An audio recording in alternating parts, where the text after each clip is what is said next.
उपचुनाव में भी भीतरघात ने बढ़ाई भाजपा की टेंशन। इन 3 सीटों पर अपनों ने ही की मुखालफत, होगा बड़ा नुकसान। लोकसभा चुनाव में हुए भीतरघात से मात खाए भाजपा को 9 विधानसभा सीटों पर हुए उपचुनाव में भी ऐसी स्थिति का सामना करना पड़ा है। मतदान के बाद भीतरघात को लेकर मिले इनपुट ने भाजपा के शीर्ष नेताओं की चिंता बढ़ा दी है। अब पार्टी स्तर पर इस बात का आकलन किया जा रहा है कि इससे कितना नुकसान हुआ है।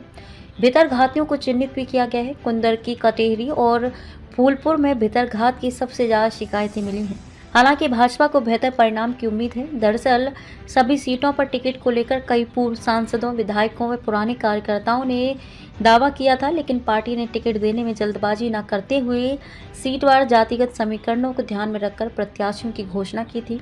लिहाजा कई सीटों पर टिकट से वंचित लोगों की ओर से भीतरघात किए जाने की बात सामने आई है। मझवा, कटेहरी, कुंदरकी और सीसामऊ सीट पर तो प्रत्याशी घोषित होने के बाद से ही इसकी शिकायतें मिल रही थी। इसे थामने के लिए पार्टी के नेताओं ने भरसक प्रयास भी किए, फिर भी कई सीटों पर अपनों की मुखालफत सामने आई है।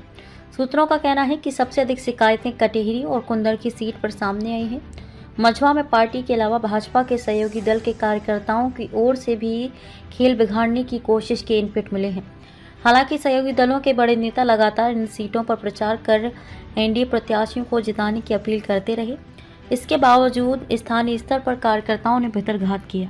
लोकसभा चुनाव में भी हुआ था नुकसान। मनमानी तरीके से प्रत्याशियों के चयन पर लोकसभा चुनाव में भी भाजपा में भीतरघात से भाजपा को भारी कीमत चुकानी पड़ी थी। सभी 80 सीटों का जीत का दावा करने वाली भाजपा मात्र 36 सीटें ही जीत पाई थी। चुनाव परिणाम को लेकर भाजपा के शीर्ष नेतृत्व में आपसी कलह भी सामने आई थी। सरकार और संगठन के बीच हार को लेकर रार भी हुई थी। ऐसी स्थिति अब उपचुनाव में भी देखने को मिली है। इसलिए माना जा रहा है कि अपेक्षा के मुताबिक परिणाम नहीं आए तो फिर भाजपा के भीतर आरोप प्रत्यारोप देखने को मिल सकते हैं।